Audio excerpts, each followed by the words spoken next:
بسم اللہ الرحمن الرحیم اللہم صلی علی محمد وعلی آل محمد وبارک وسلم سبحان اللہ والحمد للہ ولا الہ الا اللہ واللہ اکبر ولا حول ولا قوة الا باللہ العلی العظیم سبحان اللہ وبحمدہ سبحان اللہ العلی العظیم استغفر اللہ استغفر اللہ استغفر اللہ ربی من کل ذنب واتوب الیہ لا الہ الا انت سبحانک انی کنت من الظالمین۔ السلام علیکم ورحمۃ اللہ وبرکاتہ۔ برمنگھم سے برکات احمد چشتی قادری آپ کی خدمت میں حاضر آیا ہے۔ سورہ یوسف پر کل ہم نے مختصراً تبصرہ اور درس دیا۔ آج سورہ یوسف پر ہی مزید کچھ گفتگو ہونی ہے۔ کل میں نے عرض کیا تھا کلام مجید فرقان حمید کا یہ واحد سورہ ہے کہ جس میں حضرت جناب سیدنا یوسف علیہ السلام کا مکمل تذکرہ کر دیا گیا ہے، یعنی کمپیریٹیو دیگر انبیاء کے حوالے سے کہ ان کے تذکرے پورے قرآن میں پھیلے ہوئے۔ لیکن دو مقامات اور ہیں سورہ یوسف کے علاوہ جہاں حضرت یوسف علیہ السلام کا نام مبارک تو آیا ہے لیکن تذکرہ اس تفصیل سے کہیں اور نہیں ہے، وہ سارا اسی مقام پر ہے، یعنی 26 مقامات مرتبہ حضرت یوسف علیہ السلام کا ذکر ہوا، جن میں سے 24 مرتبہ اس سورت کے اندر آپ کا اسم مبارک لیا گیا۔ سورہ یوسف کی ایک خاصیت اور یہ بھی ہے، اور بہت اہم خاصیت ہے، یعنی علوم القرآن کے حوالے سے اس کی بہت بڑی اہمیت ہے، وہ یہ ہے کہ یہ وہ پہلی سورہ ہے جو مکے کے جغرافیے سے، مکے کے حدود اربع سے یہ باہر گئی ہے، یعنی مدینہ منورہ میں سب سے پہلے قرآن کریم کا جو حصہ مکہ شریف سے باہر گیا، ایک یہ موضوع بن سکتا ہے، یا یہ کہہ سکتے ہیں کہ وہ کون سی سورہ ہے جو سب سے پہلے مکہ مشرفہ سے مدینہ منورہ میں پہنچی۔ اب جانتے ہیں کہ اس سے سورہ مریم کے حوالے سے کہ شاہ حبش کے دربار میں حضرت جناب سیدنا جعفر طیار نے سورہ مریم کی تلاوت کی، تو وہ ایک انٹرنیشنل جغرافیہ ہو سکتا ہے، اور بہرحال مدینہ شریف میں پہنچنے والی سب سے پہلی سورت سورہ یوسف ہے۔ اس کی وجہ بھی یہی ہے کہ ظاہری بات ہے کہ جیسا کل کے درس میں ہم کہہ چکے کہ یہ ان کی ایک ڈیمانڈ تھی، ایک پلاننگ کی گئی تھی کہ حضور علیہ السلام سے ایسا سوال دریافت کرنا چاہتے تھے، اور اپنے ذہن میں یہ تھا کہ وہ اس سوال کا جواب نہیں دے پائیں گے کہ کیسے کنعان سے بنی اسرائیل کا خاندان، جناب سیدنا یعقوب علیہ السلام کی اولاد، یہ کس طرح ملک شام میں پہنچے، تو یہ ان کا ملک مصر میں پہنچے، مصر کا یہ کوشچن تھا۔ تو یہ ظاہری بات ہے کہ مصر کا حدود اربع کنعان سے کافی فاصلے پر ہے، تو وہ ایک تاریخی نوعیت کا سوال پوچھا تھا، اور جب یہ سوال دریافت کیا تو اللہ رب العزت جل وعلا شانہ پروردگار عالم نے اس تمام واقعہ حضرت سیدنا یوسف علیہ السلام کو صحیح بیان فرما دیا، جبکہ وہ اس سے پہلے حضرت یوسف علیہ السلام کے واقعات سے جو باخبر تھے، یعنی یہودی، اس کے اندر جو بائبل کے اندر موجود ہے، تورات کے اندر موجود ہے، اس کے اندر اس قدر بے باکیاں اور گستاخیاں اور دریدہ دہانی کا مظاہرہ کیا ہے، ان کے جنہوں نے اس کتاب کو کہ جو محرف کرنے والے ہیں، جنہوں نے تعریف کی ہے کہ وہ بندہ پڑھ کر پشیمان ہوتا ہے اس اعتبار سے کہ یہ کسی نبی کا تذکرہ نہیں ہے، اس میں جو کردار اور جو حیثیت جناب سیدنا یوسف علیہ السلام کی انہوں نے اپنی کتاب کے اندر یعنی بائبل و تورات کے اندر پیش کی ہے کہ وہ لائق تحسین نہیں ہے، جبکہ قرآن مجید فرقان حمید نے ان کا تذکرہ انتہائی احسن انداز میں اور بالکل وہی چیزیں جو بالکل درست ہیں تاریخی اعتبار کے ساتھ وہ ساری بیان کر دی گئی ہے۔ ظاہری بات ہے کہ حضرت جناب سیدنا یوسف علیہ السلام کا عہد اور جناب سیدنا موسیٰ علیہ السلام کے عہد کے درمیان جو ہے وہ 400 سال کا ایک فاصلہ ہے۔ پھر حضرت موسیٰ علیہ السلام سے لے کر حضور سید عالم صلی اللہ علیہ وسلم کے زمانے تک بھی یہ بہت بڑا ایک پیریڈ گزرتا ہے۔ اس کے اندر یہود نے بے شمار انہوں نے اپنی کتابوں کے اندر تعریفیں کی اور منمانیاں کی۔ وہاں پر انہوں نے جناب سیدنا یوسف علیہ السلام پر بہت زیادہ ہردہ سرائی اور ان کا کردار جو ہے وہ ناقابل گفتہ بے حد تک انہوں نے تحریر کیا ہے۔ لیکن یہ اللہ کے نبی ہیں، خود نبی ہیں، اور ان کے والد نبی ہیں، ان کے دادا نبی ہیں، ان کے پردادا نبی ہیں، نبیوں کا خاندان ہے، اور حضرت یوسف علیہ السلام کی پاک دامنی کا تذکرہ اللہ تعالیٰ نے اس پوری صورت کے اندر کیا۔ اب آ جائیے اس کا مختصر مزید میں اس کی وہ جو قصہ بیان کیا گیا ہے اس کی ابتدا کرتا ہوں کہ حضرت یوسف علیہ السلام کی عمر مبارک کا جہاں تک تعلق ہے، اس کی جو روایات ہیں وہ 9 سال سے لے کر بلکہ 7 سال سے لے کر 17 سال تک کی روایات مختلف موجود ہیں۔ بہرحال ایک روایت تو یہ موجود ہے کہ 9 سال کی عمر میں انہوں نے یہ خواب دیکھا، اور خواب میں یہ دیکھا کہ آسمان کے جو ستارے ہیں وہ آسمان کے ستارے جو ہیں ان کو 11 ستارے، ان کو 11 کوكباً، وہ 11 ستارے ان کو سجدہ کر رہے ہیں، اور سورج اور چاند بھی ان کو سجدہ کر رہے ہیں۔ اور یہ خواب جب انہوں نے دیکھا، انہوں نے اپنے والد گرامی حضرت جناب سیدنا یعقوب علیہ السلام کی بارگاہ میں پہنچے، اپنے والد کو کہا کہ یوں میں نے ایک خواب دیکھا ہے۔ اور جب یہ خواب وہ اپنے والد کو بیان کر رہے تھے تو اس وقت کان لگا کر کسی نہ کسی ان کے بھائی کی کوئی بیوی، یعنی کوئی عورت گھر کی، وہ اس کو سن رہی تھی، اور وہ اپنے باپ کو اپنا خواب بیان کر رہے تھے۔ جناب سیدنا یعقوب علیہ السلام نے کہا کہ بیٹا یہ خواب جو ہے، یہ خواب تم نے اپنے بھائیوں کے سامنے بیان نہیں کرنا، یعنی والد گرامی نے انہیں منع کر دیا کہ اس خواب کو اپنے تہی رکھو، اپنے پاس ہی رکھو، اور پھر اس پر ان کو اس کی تعبیر بھی بتائی، اور ان کا اندازہ ہو گیا اس خواب کو سن کر۔ ظاہری بات ہے اللہ کے نبی تھے جناب سیدنا یعقوب علیہ السلام کہ یہ ایک غیر معمولی خواب ہے، ان کو پورا اندازہ ہو گیا کہ ان کے ماتھے پر جو نور نبوت چمک رہا ہے یہ مستقبل کے اندر ایک بہت عظیم آدمی ہوں گے۔ یہ ان کا خیال واقعہ ہوا، اور اسی بنیاد پر انہوں نے کہا کہ ظاہری بات ہے کہ جہاں وصف ہو، جہاں خوبی ہو، اوصاف ہوں، تو پھر وہاں پر حسد بھی ہوتا ہے۔ اور حسد کی ایک وجہ اور بھی موجود تھی کہ وہ جو بھائی تھے، 10 بھائی تھے، حضرت یعقوب علیہ السلام کے 12 بیٹے تھے، 10 جو تھے وہ ایک بیوی سے تھے اور 2 ایک بیوی تھے، یعنی حضرت یوسف علیہ السلام کے ایک بھائی اور تھے بنیامین، وہ ایک ماں سے تھے، اور 10 وہ دوسری ان کی اہلیہ سے تھے۔ تو ظاہری بات ہے کہ وہ ستیلا پن بھی موجود تھا۔ ایک دوسری بات یہ ہے کہ وہ چونکہ چھوٹے تھے، حضرت سیدنا یوسف علیہ السلام سب سے چھوٹے تھے، اور حسین و جمیل بھی تھے۔ حسن و جمال ان کا جو تھا وہ ایک غیر معمولی حسن و جمال تھا، یعنی ان کے چہرے پر حسن و جمال سے مراد یہ ہے کہ ایک نور نبوت کی ایک روشنی، ایک چمک موجود تھی۔ اور پھر یہاں پر روایات بھی موجود ہے کہ حضور سید عالم صلی اللہ علیہ وسلم نے خود فرمایا کہ اللہ رب العزت جل وعلا شانہ نے پورا جو حسن جو ہے اس کو جو تقسیم فرمایا ہے، تو آدھا حسن اللہ تعالیٰ نے جناب سیدنا یوسف علیہ السلام کو عطا فرمایا۔ بہرحال اس سے ملتی جلتی روایات بھی موجود ہیں۔ آگے بڑھتے ہیں، یہ ایک وجہ تو یہی ہوئی کہ وہ ستیلا پن بھی موجود تھا۔ والد گرامی کی جو محبت غیر معمولی جناب سیدنا یوسف علیہ السلام سے تھی، اس کی ایک وجہ یہ بھی تھی کہ ان کی والدہ جب ان کی ولادت ہوئی تو ان کی والدہ اس دنیا سے چل بسی، تو اب بیک وقت ان کو ان کی ماں کا بھی پیار دینا تھا، اور بحیثیت والد بھی شفقت تھی۔ پھر ان کے مستقبل ان کے سامنے نظر آ رہا تھا کہ وہ اس وراثت کے وارث بننے والے تھے جو نبیوں کی اصل وراثت ہے۔ بہرحال اس بنیاد پر بھائی ان کے ساتھ جو ہے وہ حسد کا معاملہ کرتے تھے، اور اکثر و بیشتر وہ اپنے والد کو اس بات کا احساس دلاتے رہتے تھے کہ آپ یوسف کے ساتھ جو ہے وہ زیادہ معاملہ شفقت کا کرتے، اس پر وہ کڑتے رہتے تھے۔ اب جب یہ خواب انہوں نے بیان کیا تو کسی خاتون نے، یعنی ان کے بھائیوں میں سے کسی کی ایک اہلیہ نے، یا یہ بھی ہو سکتا ہے کہ ان کی والدہ نے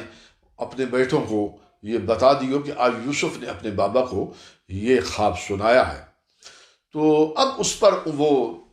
زیادہ ان کا جوش و جذبہ جو ہے وہ حسد کا اور اوپر اٹھا۔ تو اب انہوں نے کچھ پلاننگ کرنا شروع کر دی کہ یہ کل مستقبل جو ہے شاید ہمارے لیے کچھ بہتر نہ ہو، تو اس سے پہلے کہ کل کچھ اور حالات ہو جائیں تو ہم اس کا خاتمہ کر دیتے ہیں۔ یہ ایک بڑی ناپاک قسم کی سوچ ان کے خیالات کے اندر داخل ہوئی۔ پلاننگ کی، ان 10 کے 10 بھائیوں نے پلاننگ کی کیا کیا جائے۔ پلاننگ کے اندر یہ پہلی بات یہ آئی کہ ان کا قتل کر دیا جائے۔ وہاں پر جو سب سے بڑے بھائی تھے یہودا جن کا نام ہے، تو انہوں نے مشورہ دیا کہ ایسا نہ کرو، قتل کرنا یہ ایک غلط بات ہے، بلکہ ہم ایسا کرتے ہیں کہ اگر تم نے ارادہ پکا کر ہی لیا ہے، اب اس بات پر تم تل ہی چکے ہو، تو پھر ایسا کرو، بجائے قتل کرنے کے کسی کھائی میں، کسی اندھیرے کنویں میں ڈال دو، کوئی بھولا بسرا کوئی قافلہ آ جائے گا، وہ ان کو پکڑ کر لے جائے گا، غلام بنا لے گا، ہماری جان چھوٹ جائے گی۔ یعنی یہ ان کا، اس نے سب سے جو حضرت یعقوب علیہ السلام کے بڑے بیٹے تھے یہودا جن کا نام ہے، اور یہودا کے ہی نسبت سے یہ یہودی کا لفظ آگے چلتا ہے۔ آگے چلتے ہیں کہ اب جب یہ مشورہ ہوا تو سب نے کہا کہ یہ تو ٹھیک مناسب بات ہے کہ چلے ہم قتل سے بھی بچ جائیں گے اور بعد میں ہم توبہ طائب کر بھی لیں گے، چلیں۔ یعنی یہ بھی ان کا یہ میں جو واقعات خصوصاً جو بیان کرنے کی کوشش کر رہا ہوں، اور میرا پوری کوشش یہی ہے کہ وہیں تک میں محدود رہوں جو خود کلام مجید نے جس واقعے کو بیان کیا ہے۔ جہاں کہیں سے کوئی اور روایت آئے گی تو میں وہاں کہہ دوں گا کہ یہ مفسرین کا یہ قول ہے، یہ روایت اسرائیلی روایات میں سے۔ بہرحال تو انہوں نے یہ کہا کہ ہم بعد میں ایک معافی کا معاملہ کر لیں گے، ابھی جو جیسے تیسے ہے یہ معاملہ تو کرنا ہے۔ یعنی اس گناہ پر وہ تو آمادہ ہو گئے، لیکن ذہن کے اندر یہ انہوں نے خیال کیا کہ یہ گناہ ہے۔ یعنی اس چیز کا انہیں احساس تھا کہ ہم جو کام کرنے والے ہیں یہ اچھا کام نہیں ہے، یہ انتہائی ناپسندیدہ اور برا کام ہے اور گناہ کا کام ہے۔ ظاہری بات ہے وہ نبیوں کے بیٹے تھے، حضرت جناب سیدنا یعقوب علیہ السلام کے وہ بیٹے تھے، ان کا وہی نسب جو حضرت یوسف علیہ السلام کیسے وہی ان کا نسب ہے، تو خاندان نبوت کے یہ چشم و چراغ تھے۔ تو اب انہوں نے فوراً یہ خیال کیا کہ ہم ایسا کریں گے کہ بعد میں معافی مانگ لیں گے۔ آج بھی ہم اس طرح کے ہمارے اپنے معاملات ہوتے ہیں۔ بہرحال یہ اسباق ہے، میں چونکہ اسباق کی طرف جانا نہیں چاہتا، واقعہ نگاری ہے، تو انہوں نے اس پر عملی جامہ پہنانے کے لیے اب پیش رفت شروع کی۔ حضرت جناب سیدنا یعقوب علیہ السلام کے پاس پہنچے اور کہا کہ بابا آپ یوسف کو ہمارے ساتھ روانہ کریں، ہم شکار پر جانا چاہتے ہیں، کھیلنا کودنا چاہتے ہیں، دوڑیں گے، کھائیں پیئیں گے۔ تو حضرت یعقوب علیہ السلام نے کہا کہ میں ایسا نہیں چاہتا، مجھے خدشہ رہتا ہے، مجھے اندیشہ رہتا ہے اس کے بارے میں۔ تو انہوں نے کہا کہ آپ ہم پر بھروسہ نہیں کرتے، ہم بھی اس کے بھائی ہیں، ہم اس کے خیر خواہ ہیں، آپ اس کو اجازت دیں۔ تو آپ نے حضرت یعقوب علیہ السلام نے کہا کہ تم کوئی ایسا عذر لا کے میرے سامنے پیش کر دو گے کہ بیٹے کو یہ ہو گیا وہ ہو گیا۔ تو آپ نے پھر اس کو کوشش کی کہ اس کو اوائڈ کیا جائے، لیکن وہ بضد ہوئے، اور وہ ان کا جب پورے کے پورے 10 کے 10 نے سب نے مل کر جب ان کا اصرار بڑھ گیا تو پھر انہوں نے کہا کہ ٹھیک ہے تم لے جاؤ۔ اب وہ معاملہ ان کا یہ کامیابی کی طرف چل پڑا، پلان بالکل اسی طرح جس طرح انہوں نے سوچا ہوا تھا۔ روانہ ہوئے، حضرت جناب سیدنا یوسف علیہ السلام کو جب وہاں سے لیا، کندھوں پر سوار کیا، بابا حضرت یعقوب علیہ السلام دیکھ رہے تھے، تو انہوں نے ان کو بڑی عزت و احترام سے اپنے کندھوں پر سوار کیا اور اچھلتے کودتے وہ سارے نکل پڑے جنگل کی طرف کہ ہم کوئی شکار کریں گے، کھائیں پیئیں گے، دن گزاریں گے، دوڑیں گے۔ جیسے ہی بس وہ آنکھوں سے اوجھل ہونے کی بات تھی، انہوں نے حضرت سیدنا یوسف علیہ السلام کو زمین پر پٹخ دیا اور آپ پر تشدد بھی کیا۔ یہ بہت ساری کچھ روایات ایسی ہیں، میں یہاں پر واضح کرتا ہوں کہ جن کو ہمارے ائمہ مفسرین نے بیان کیا ہے۔ مثلا امام قرطبی نے، امام فخر الدین رازی رحمۃ اللہ تعالیٰ نے، علامہ زمخشری نے، بہت سارے مفسرین نے متاخرین میں سے بھی جنہوں نے علامہ فخر الدین رازی نے بھی ان روایات کو، مختلف روایات کو بیان کیا ہے، جن کا میں آگے جا کر تذکرہ کروں گا۔ یعنی میں ان روایات سے جان بوجھ کے اجتناب کروں گا کہ جو عام معاشرے میں، سوسائٹی میں معروف ہیں، مشہور ہیں، لیکن ان کا اصل سورس جو ہے ان روایات کا وہ بہت زیادہ کمزور بھی ہیں، ضعف کے بہت اوپر درجے کی ضعیف ہیں، اور پھر ان کا اصل سورس جو ہے وہ اسرائیلی روایات ہیں، یعنی بائبل بھی اس کا سورس ہو سکتا ہے، اس لیے میں اس کو اوائڈ کر رہا ہوں۔ اب جب وہاں پر پہنچے تو اب انہوں نے اپنے پورے پلان کے مطابق ایک کنواں تلاش، ایک اندھیرا کنواں، ایک اندھا کنواں تلاش کیا. وہاں جناب سیدنا یوسف علیہ السلام کو لے گئے. ان کو جب انہوں نے کنویں میں پھینکنا چاہا، ایک ڈول کے اندر ان کو ڈالا، انہوں نے منڈیر کو پکڑ لیا. اور ظاہری بات ہے کہ ایک کم عمری کے اندر جب ان کے ساتھ یہ ایک معاملہ ہو رہا تھا تو ان کو اندیشہ ہوا کہ یہ میرے ساتھ بہت بڑا ظلم ہو رہا ہے اور بھائی ظلم کر رہے ہیں. اگرچہ کہ وہ سوتیلے تھے لیکن ان کا رویہ تو وہ اس سے واقف تھے. وہ انہوں نے جو احتجاج کرنا تھا اور جو آہ و فریاد کرنی تھی وہ یقیناً آہ و فریاد کی، لیکن بھائیوں کے دل اس وقت تک پتھر ہو چکے تھے. وہ جناب سیدنا یوسف علیہ السلام کو ڈول میں ڈال کر انہوں نے رسی کو کاٹ دیا. اور جیسے ہی حضرت جناب سیدنا یوسف علیہ السلام آپ اس کنویں کی تہ تک پہنچے، اب یہاں پر وہ روایات آ جاتی ہیں جو کچھ اسرائیلی ہیں، کچھ ہمارے مفسرین نے نقل کی ہیں کہ جناب سیدنا جبریل علیہ السلام کو اللہ رب العزت جل وعلا شانہ پروردگار عالم نے فرمایا کہ جبریل فوراً پہنچ، اس سے پہلے کہ میرا یوسف اس کنویں کی تہ تک پہنچے، جاؤ اپنے پروں پر اٹھا لو. بہرحال حضرت یوسف علیہ السلام وہاں تہ پر پہنچے، پتھر پر آپ نے قیام کیا. وہاں پر دو پرندے تھے، وہ آپ سے محو گفتگو ہوتے. روایات جو ہیں وہ اسی طرح کی، جیسا کہ پہلے میں نے کہا حضرت جبریل علیہ السلام آپ سے ہم کلام ہوتے. اسی طرح ایک روایت اور بھی ملتی ہے کہ یہودا جو آپ کا وہ بڑا بھائی تھا جس نے یہ پلان کو چینج کیا کہ قتل نہ کرو بلکہ کنویں کے اندر ڈالو، وہی آپ کو رات کو چھپ چھپ کر آ کر کھانا بھی دے جاتا. یہ ساری روایات اس سے بہرحال ملتی جلتی ہے. ہوا یہ کہ پھر ایک قافلہ وہاں سے گزر ہوا. وہاں اس کا قافلے کا ایک شخص تھا، اس نے اس کنویں کے اندر پانی انہیں ضرورت تھا، اپنا ڈول ڈالا. جب ڈول ڈالا تو حضرت یوسف علیہ السلام اس ڈول کے اندر بیٹھ گئے. اس نے جب رسہ کھینچا تو اس نے دیکھا کہ وہاں تو ایک خوبصورت حسین و جمیل ایک مہجبی بچہ موجود ہے. اس نے دیکھتے ہی شور ڈال دیا اور شور ڈال کر اس نے کہا کہ مجھے تو ایک غلام مل گیا ہے. تو وہ پورے قافلے کو جب اس نے دیکھا تو انہوں نے کہا یہ تو ایک سرمایہ مل گیا ہم اس، یعنی کہ وہ آپ جانتے ہیں کہ اس زمانے میں غلاموں کی خرید و فروخت ہوتی تھی، یہ ایک سرمایہ تھا، ایک مال تجارت تھا. تو اس پر بڑے خوش ہوئے. اب یہاں پھر ایک روایت ملتی ہے کہ وہاں اس قافلے کو، ابھی قافلہ وہیں موجود تھا، تو یہ خبر حضرت یوسف علیہ السلام کے دیگر بچوں کے پاس، وہ یعنی وہ 10 بھائیوں کے پاس یہ خبر پہنچ گئی کہ یوسف جو ہے وہ کنویں سے باہر آ گئے ہیں، ایک قافلے والوں نے انہیں لے لیا ہے اور آگے اب وہ فوراً وہاں پہنچے. تو ان کو اصلاً یہ اندیشہ تھا کہ کہیں ایسا نہ ہو کہ یہ یوسف ان کے ہاتھوں سے نکل جائے اور یہ واپس نہ آ جائیں. تو اس لیے وہاں پہنچے. انہوں نے کہا کہ یہ ہمارا بھاگا ہوا غلام تھا اور یہ تم لوگوں کے ہتھے چڑھ گیا، لہذا یہ تم ہمیں واپس دو یا تم اس کو خرید لو. انہوں نے کہا خریدنا ہی بہتر ہے. تو انہوں نے بس 10 درہم کے اندر، یعنی انتہائی، چونکہ وہ سر سے اتارنا چاہتے تھے، تو 10 درہم دے کر انہوں نے حضرت یوسف علیہ السلام کو ان کے سپرد کر دیا. یہ ایک روایت تھی. اور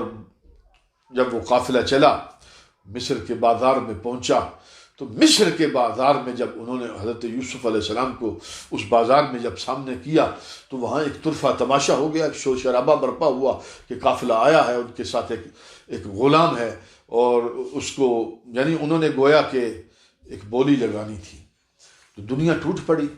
تو حضرت یوسف علیہ السلام کو چاندی سے تولا گیا، کوئی سونے سے تول رہا ہے. تو بہرحال عزیز مصر کا جو کردار آپ یہاں پر کلام مجید نے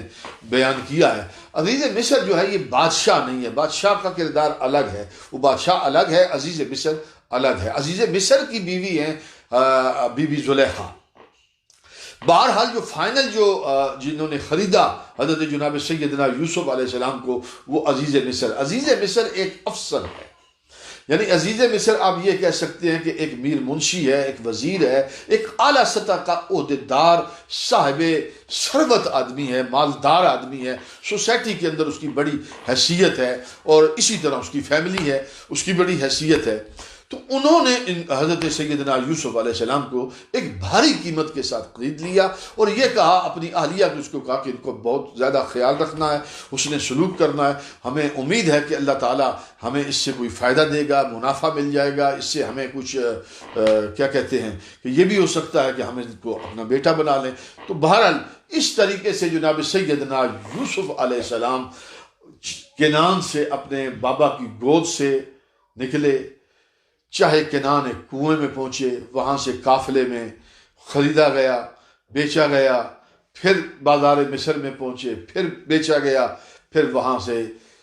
عزیز مصر کے اس محل کے اندر ایک ایسی جگہ پر پہنچ گئے جو ایک بہترین رہن سہن کی جگہ تھی۔ اللہ رب العزت جل وعلا شانہ کی بارگاہ میں التجا و دعا ہے کہ پروردگار عالم اس واقعات، جو واقعہ میں نے عرض کیا ہے، جو قرآنی واقعہ ہے، قرآنی قصہ ہے، اللہ تعالیٰ اس کے جو سبق ہیں ہمیں خود اس سے سمجھنے کی توفیق عطا فرمائے۔ اس کا واقعے کا اگلا حصہ، بقیہ حصہ انشاءاللہ آپ کی خدمت میں کل پیش کیا جائے گا۔ اپنا خیال رکھیں، اپنے دوستوں کا، اپنے عزیز و قارب، اپنے رشتہ داروں کا بہت زیادہ خیال رکھیے۔ جو ہدایات حکومتیں آپ کو دے رہی ہیں، آپ کے NHS اور آپ کے ہیلتھ کے جو ادارے ہیں، ان پر پورا عمل کیجیے۔ اپنے ہاتھوں کو دھونے کا، چہرے پر ماسک لگانے کا، سوشل ڈسٹنس کا، ارد گرد کے ماحول میں ایک دوسرے پر فاصلہ رہنے کا۔ لگتا یوں ہے کہ شاید زندگی کے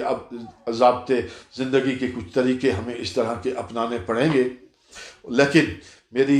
میرا دل کہتا ہے، میرا ایمان یہ کہتا ہے کہ اللہ رب العزت وہ کارساز حقیقی ہے، اپنا کرم فرمائے گا، اپنا فضل فرمائے گا، اپنے ایک امر سے ہی اس ساری وبا کو اٹھائے گا، اور بہت جلد انشاءاللہ حالات اپنے واپس اسی طریقے سے زندگی کے اندر خوشبو اور رنگ اللہ تعالیٰ عطا فرما دے گا۔ اپنا دوبارہ سے خیال کیجئے، یہ آخری عشرہ ہے ماہ رمضان المبارک کا، نہایت ہی عزت و عظمت و احترام والا اور نجات جہنم کا یہ عشرہ ہے۔ اپنے لیے جہاں دعا کرتے، اپنی اولاد کے لیے دعا کریں، اپنے بچوں کے لیے کثرت کے ساتھ دعا کریں، اپنے آباء و اجداد جو دنیا میں ہیں ان کے لیے، جو دنیا سے جا چکے ہیں ان کے لیے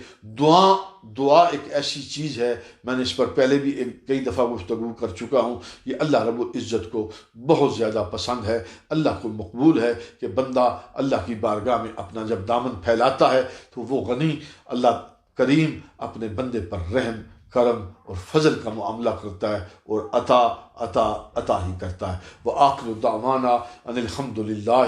رب العالمین۔